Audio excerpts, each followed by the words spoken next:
જય હિન્દ વિદ્યાર્થી મિત્રો। હવે આજે આપણે એક નવા પ્રકરણની શરૂઆત કરવાની છે, જેને આપણે એક વ્યવહારુ બાબતથી સમજવાનો પ્રયત્ન કરીએ। આપણે સૌ જાણીએ તો છીએ જ કે આપણા વ્યવહારુ કોયડાઓ અથવા તો વ્યવહારુ પ્રશ્નો જે છે એને ઉકેલવા, એના જવાબો મેળવવા, એના માટેનો સરળ રસ્તો શોધવો એ આપણા સાચા ભણતરની ઓળખ છે। એટલે આપણા અભ્યાસમાં જે કંઈ પણ આવે છે એ મોટાભાગે વ્યવહારુ બાબતોને કેવી રીતે ઉકેલી શકાય અને એમાં કેવી રીતે સરળતા મેળવી શકાય, ચોક્કસ માપ એના કેવી રીતે મળે, આ બધી બાબતો સંકળાયેલી હોય છે। અને એ પ્રકારનું જ શિક્ષણ આપણે ખાસ લેવાનું, યાદ રાખવાનું, વ્યવહારમાં ઉપયોગ કરવાનો હોય। એટલે આપણે જે કંઈ ભણીએ છીએ આપણા જીવનમાં ઉપયોગી રહે, વ્યવહારુ બને, એ હંમેશા ધ્યાન રાખવું પડે। તો આવો આપણે આપણા ટોપિકની શરૂઆત કરીએ એક નાની પ્રવૃત્તિથી। ધારો કે મેં આ એક પેજની આકૃતિ બનાવી છે, એમાં એક આ બિંદુ એ ગોઠવ્યું છે। હવે પ્રશ્ન થાય કે આ બિંદુ, તમને હું એમ કહું કે ક્યાં છે આ પેજમાં, તો શું કહેશો? તો ચોક્કસ બાબત એની ગણતરી મૂકવી હોય, ક્યાં છે એવું કહેવું હોય તો કોઈ કહેશે કે સાહેબ આ ડાબી હરોળથી 3 એકમ અંતરે છે। આજે છે ને એની આ પેજની જે ડાબી દિશા થઈ, એટલે કે આજે આપણે લીટી દોરી છે, ત્યાંથી 3 એકમ અંતરે છે।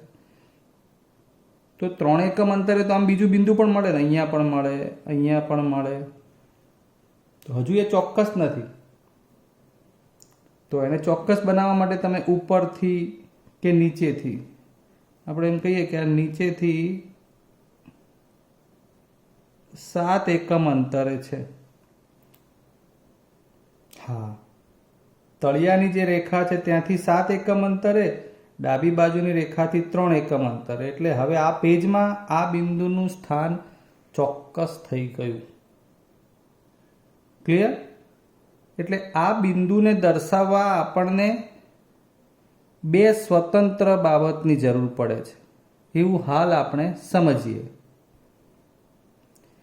ચલો હવે આ એક બીજી આકૃતિ છે, આ આકૃતિ નંબર 1, આ આકૃતિ નંબર 2। આકૃતિ નંબર 2 માં જોઈએ તો માનો કે આ તમારા ક્લાસરૂમની બેન્ચીસની જગ્યા છે। આ એક બેન્ચીસમાં 3 જણા, બીજી બેન્ચીસમાં 3 જણા, ત્રીજી બેન્ચીસમાં 3 જણા બેસતા હોવ તો આ પહેલી હરોળ, આ બીજી હરોળ, આ ત્રીજી હરોળ, આ ચોથી હરોળ, આ પાંચમી હરોળ, એટલે કે હાર છે। અને આ ઊભા જે છે આમ, આ બધા સ્તંભ છે। એટલે અહીંયા સ્તંભ લખ્યું છે ને અહીંયા હાર લખ્યું છે। આ જે ખાનું છે એમાં માનો કે જી ફોર કોઈ છોકરી છે, તો આપણે એવું કહેવું હોય કે આ છોકરી આ ક્લાસરૂમમાં ક્યાં છે, એટલે કે એ ક્યાં બેઠી છે, એની બેઠક ક્યાં છે એમ। તો હવે એનો જવાબ લઈએ તો આમ હાર જુઓ ને તમે, તો આ પહેલી હાર અને આ બીજી હાર, એટલે 2 ઉપરથી ખબર પડે કે આ બીજી હારમાં છે। અને 1, 2 અને આ 3, આ ત્રીજો સ્તંભ થયો, બરાબર? આ ત્રીજો સ્તંભ અને બીજી હાર, એ રીતે આપણે એને દર્શાવી શકીએ। માનો કે આ બોય, એ છોકરાનું સ્થાન જોવું હોય બેઠકનું, તો હવે તમે કહી શકશો કે એ 8મા સ્તંભમાં છે અને ચોથી હારમાં છે। ખ્યાલ આવે? એટલે આપણે આમાં જોયું શું, તો ઉપરની ચર્ચા પરથી એવું અવલોકન કરી શકાય કે તમે કોઈ પદાર્થ, વસ્તુનું સ્થાન માંગતા હો તો એ 2 લંબ રેખાઓની મદદથી દર્શાવી શકો। જેમ કે આ સ્તંભ આપણા માટે એની જે સાઈડ બતાવી છે, આ સ્તંભ આમ છે, પણ એને સ્તંભ બતાવવા માટે આ રેખા લીધી, હાર બતાવવા માટે આ, એવી 2 લંબ રેખાઓની મદદથી દર્શાવી શકો. આ ટપકાની જગ્યાએ આપણે આ લીધું, આ ટપકું લીધું હતું, તો આ ટપકાના સ્થાનમાં આપણને ટપકા માટે તળિયેથી અને ડાબી બાજુથી એવી 2 અંતરની જરૂર પડી હતી. બરાબર છે. તો આવી 2 અલગ અલગ બાબતો એટલે કે સ્વતંત્ર રાશિથી આપણે આનો અભ્યાસ કરવાનો છે.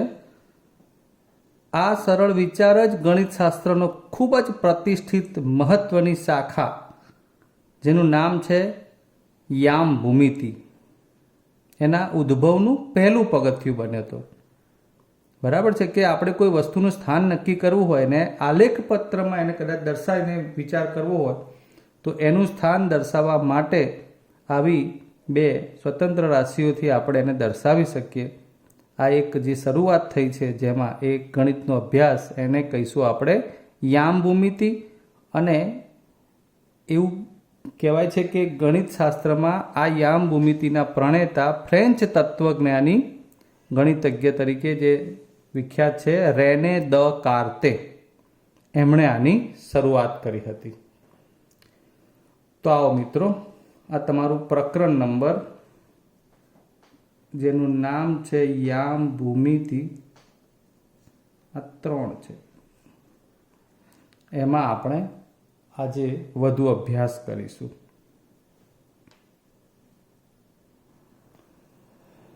આજે આપણે બાબત હમણાં જે શીખ્યા કે કોઈ ટપકું કે બિંદુ જેને આપણે કહેતા હોઈએ એને દર્શાવવા માટે 2 સ્વતંત્ર બાબતો જોઈએ છે. એનો એક તમને સ્વાધ્યાય 3.1માં દાખલા નંબર 2 આપ્યો છે. શેરીના નકશો બનાવવાનો છે. શેરી એટલે આપણે ગલી કહીએ છીએ એને, જે લાઈનમાં આપણા મકાન હોય કે રીતે. એક શહેરના 2 મુખ્ય રસ્તાઓ શહેરના કેન્દ્ર આગળ એકબીજાને છેદે છે.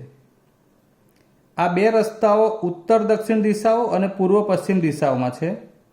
એટલે 2 રસ્તાના ભાગ બતાવવાના છે. એક રસ્તો જે ઉત્તર દક્ષિણ તરફનો, બીજો રસ્તો પૂર્વ પશ્ચિમ તરફનો. શહેરની બાકીની બધી શેરીઓ આ રસ્તાની સમાંતરે છે અને પરસ્પર 200 મીટર દૂર છે. દરેક દિશામાં 5 શેરીઓ છે. 1 સેમી બરાબર 200 મીટર માપ લઈ તમારી નોટબુકમાં શહેરનું આદર્શ ચિત્ર દોરો અને રસ્તાઓ અને શેરીઓની સીધી રેખાઓ દ્વારા દર્શાવો. આવું કહ્યું છે. સૌથી પહેલા આપણે આ દ્રશ્યની વાત કરી લઈએ, ચિત્રની.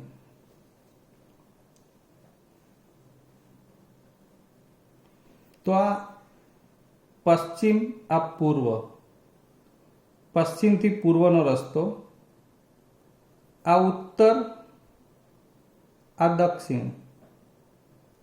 બરોબર, આ દક્ષિણ છે, અહીંયા નીચે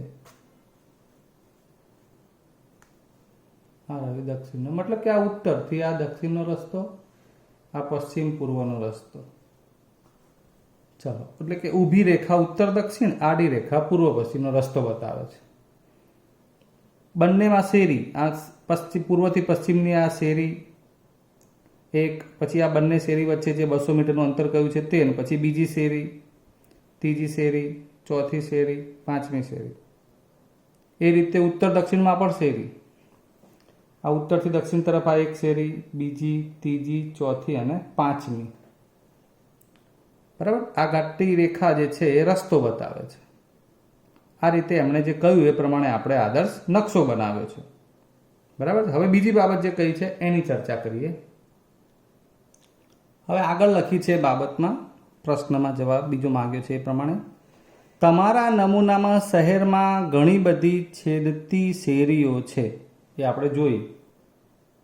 આ છેદતી શેરીઓ એક ઉત્તર દક્ષિણ દિશામાં, જે આપણા માટે ઊભો રસ્તો છે, પૂર્વ પશ્ચિમ દિશામાં જતી હોય તેવી 2 શેરીઓની બનેલી છે, જે આડો રસ્તો છે પૂર્વ પશ્ચિમ. દરેક લંબ શેરી નીચેના અનુસંધાનમાં દર્શાવાય છે. એટલે કે કેવી રીતે લંબ શેરીને સમજવાની તે. જો બીજી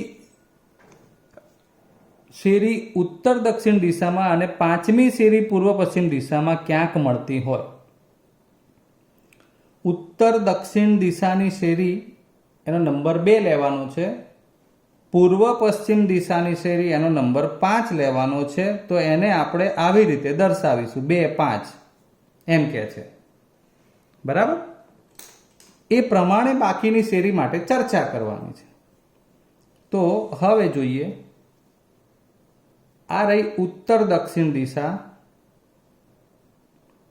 એનો આ શેરી નંબર 2. બરાબર? જે મારી પેન્સિલની અણી જે ફરે છે જોઈ લો, આ શેરી નંબર 2 ઉત્તર દક્ષિણ દિશાની શેરી છે. ક્લિયર? અને પૂર્વ પશ્ચિમ દિશાની શેરી એટલે આ પશ્ચિમ પૂર્વ, એનો નંબર 5 લેવાનો છે. આ રહી આ 5મી અને આ બીજી બંને અહીં મળે, જેને 2 5 થી દર્શાવી છે. પહેલી આપણી આ શરૂઆત થઈ કે કોઈ એક બિંદુને 2 બાબતથી દર્શાવી, શેરી નંબર 2 ઉત્તર દક્ષિણની, શેરી નંબર 5 પૂર્વ પશ્ચિમની. સમજાય છે? આવી રીતે આપણે બાકીની શેરી એટલે કે જવાબ પ્રશ્નોનો માંગ્યા છે એ આપણે આપવાના છે. હવે પહેલો પ્રશ્ન શું છે? કેટલી છેદતી શેરીઓનું નામાભિધાન 4 3 તરીકે થઈ શકે?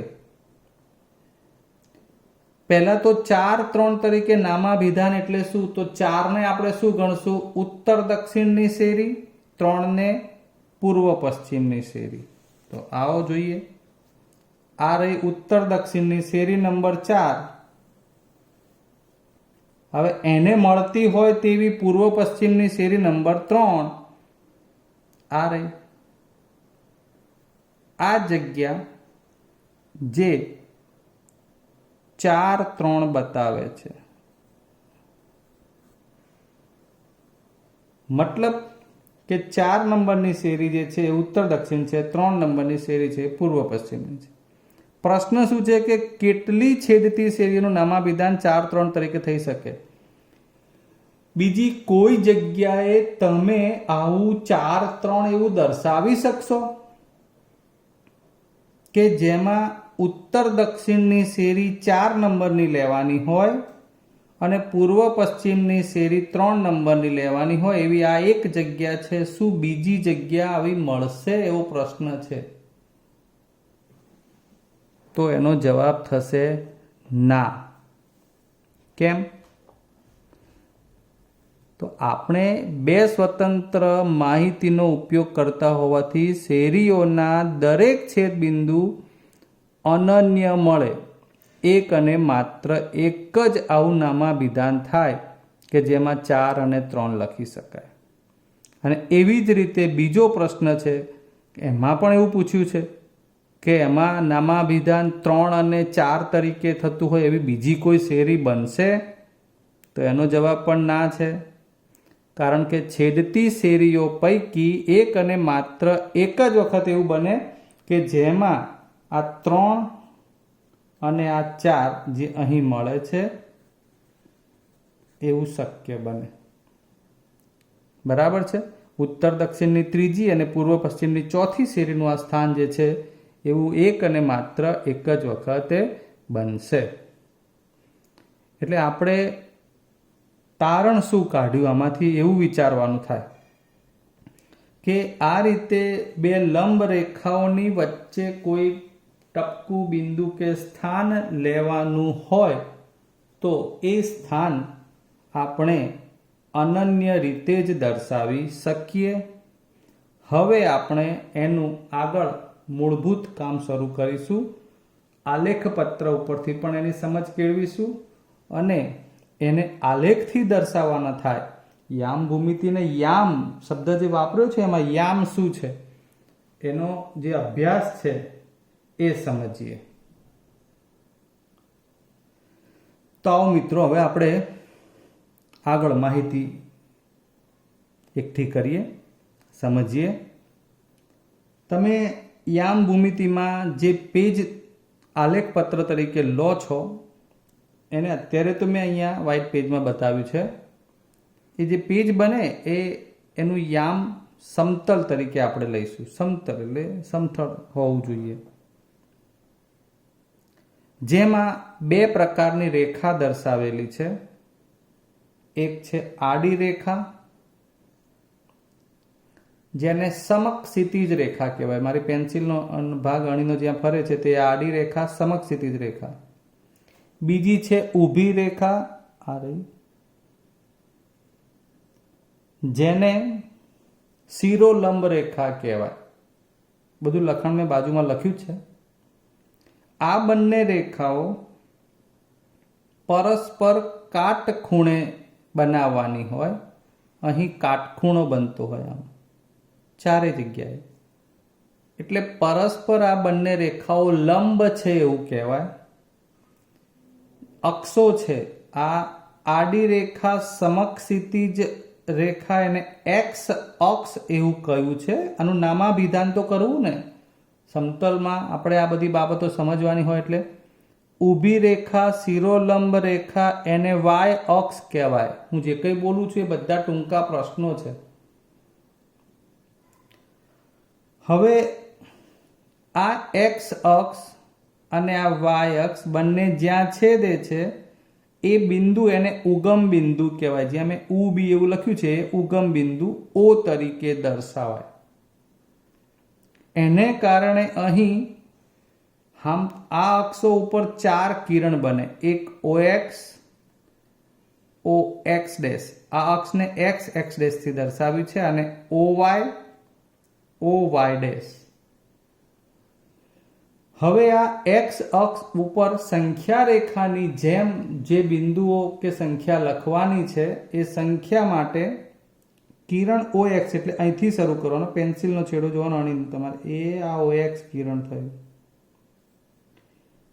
એ X અક્ષ ઉપર ધન સંખ્યાઓ માટે છે, એટલે ધન સંખ્યાઓ આ બાજુ લખવાની, અને ઋણ સંખ્યાઓ OX ડેશ કિરણ ઉપર લખવાની. આજે મારી પેન્સિલ ફરે છે તે રીતે. એવી રીતે Y અક્ષ ઉપર આ કિરણ OY, એની ઉપર ધન સંખ્યા, નીચે કિરણ OY ડેશ એની ઉપર ઋણ સંખ્યાઓ લખાય. બરાબર છે. ચલો હવે આગળ માહિતી લઈએ. આ બંને અક્ષો જ્યાં છેદે છે એને કારણે આ જે સમતલ બન્યું, નીચે આ જે પેજનો ભાગ છે એ સમતલ, યામ સમતલ જેને કહીએ છીએ, એ યામ સમતલમાં 4 ભાગ થઈ ગયા. 1, 2, 3 અને 4. આ પ્રત્યેક ભાગને ચરણ કહેવાય. શું કહેવાય છે? ચરણ.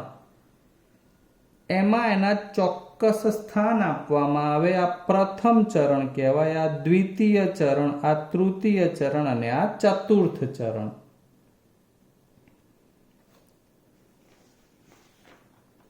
હવે એમાંથી સમજીએ. આ તમારા માટેનું આલેખનું પેજ છે, આલેખ પત્ર, જેમાં આ એક્સ અક્ષ, આ વાય અક્ષ બંને જ્યાં છેદે તે ઉગમ બિંદુ, એ બાબત માટે હવે વાત કરવી છે.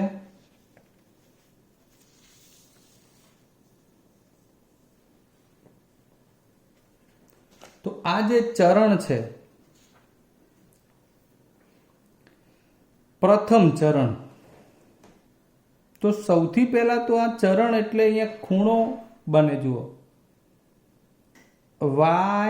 YOX, હે ને, ખૂણા YOX ની અંદરનો ભાગ કહેવાય. એ જ રીતે ખૂણો YOX ડેશ, બરાબર, YOX ડેશ એનો આ અંદરનો ભાગ જે દ્વિતીય ચરણ. આ બધા જ પ્રશ્નોના જવાબ છે. ખૂણા X ડેશ OY ડેશ નો અંદરનો ભાગ તૃતીય ચરણ.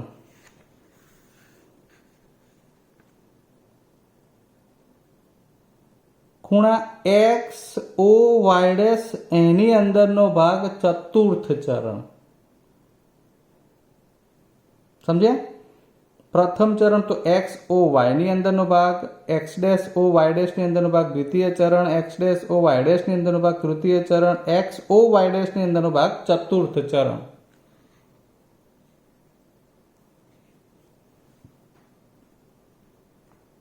હવે યામનો પ્રશ્ન.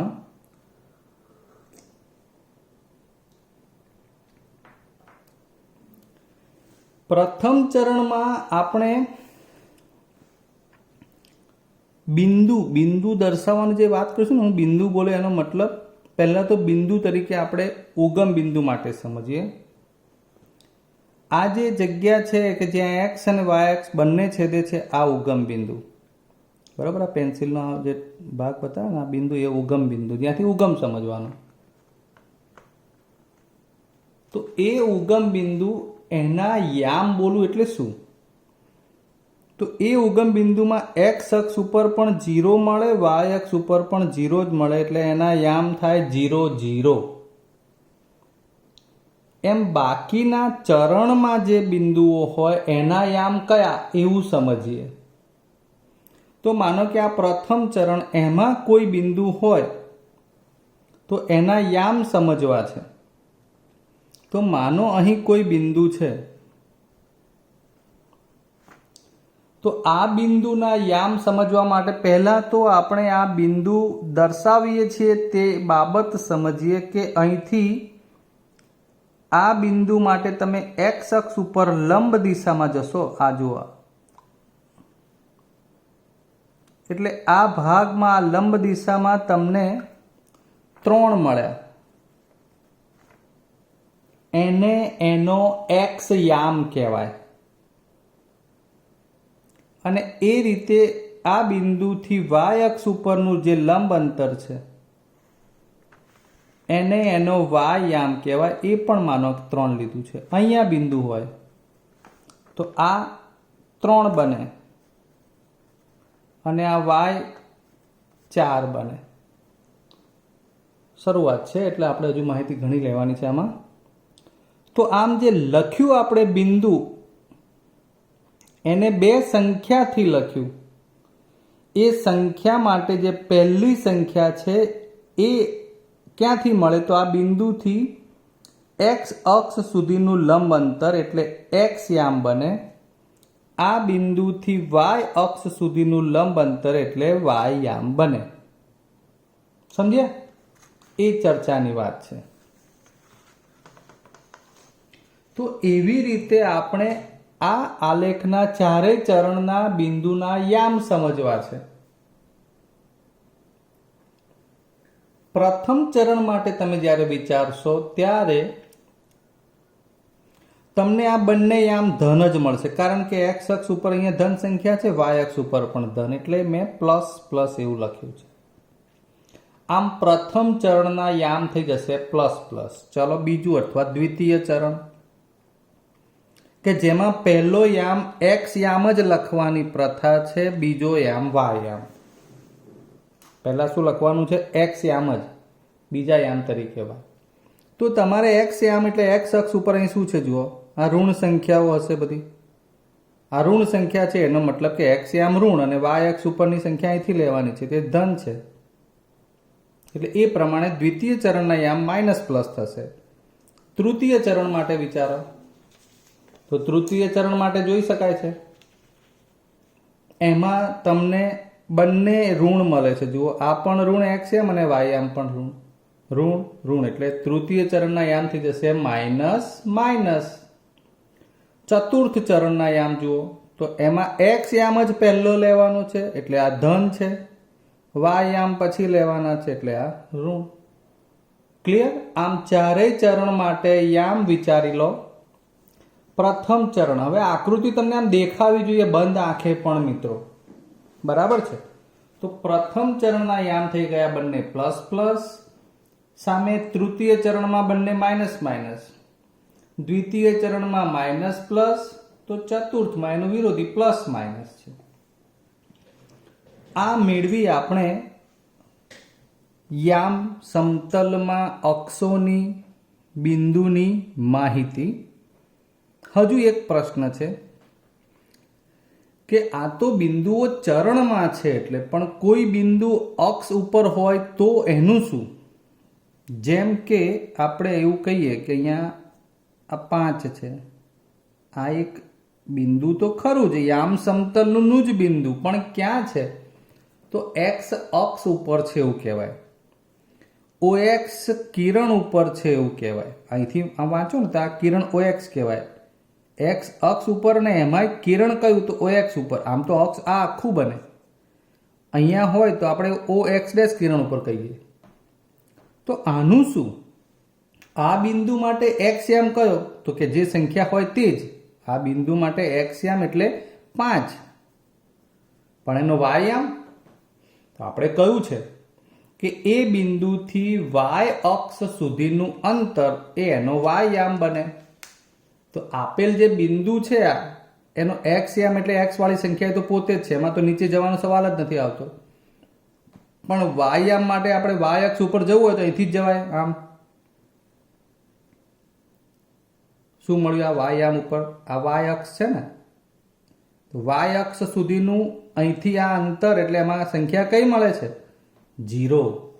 એટલે આ બિંદુ જે આ સંખ્યા તરીકે બતાવ્યું છે 5, એમાં જે ટપકું છે એનો એક્સ યામ 5 કહેવાય અને વાય યામ 0 કહેવાય. મિત્રો સમજ્યા કે નહીં? ચલો એવું આપણે અહીં લેવું હોય, આને સંખ્યા કઈ છે? ત્યાં -4 છે. કઈ સંખ્યા છે? -4 છે. આ -4 વાળી સંખ્યા આગળ આપણે બિંદુ વાંચવું છે, તો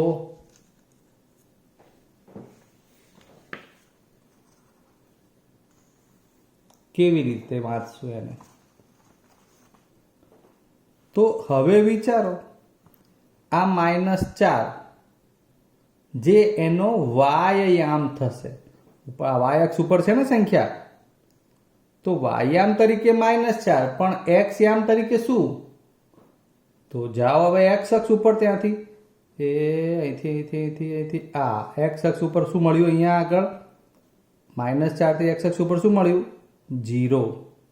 એટલે એક્સ યામ બની જશે 0 અથવા 0 અને વાય યામ -4, એટલે આ 0 અને -4 એવું લખાય. સમજ્યા બરોબર? હવે તમે મૂળ વાત ફરી વાર સમજાવી દઉં. બે જગ્યા પર આપણે અલગ અલગ બિંદુ લીધા છે. આ બિંદુ જે છે એ અક્ષ ઉપર છે, નહીં કે ચરણમાં.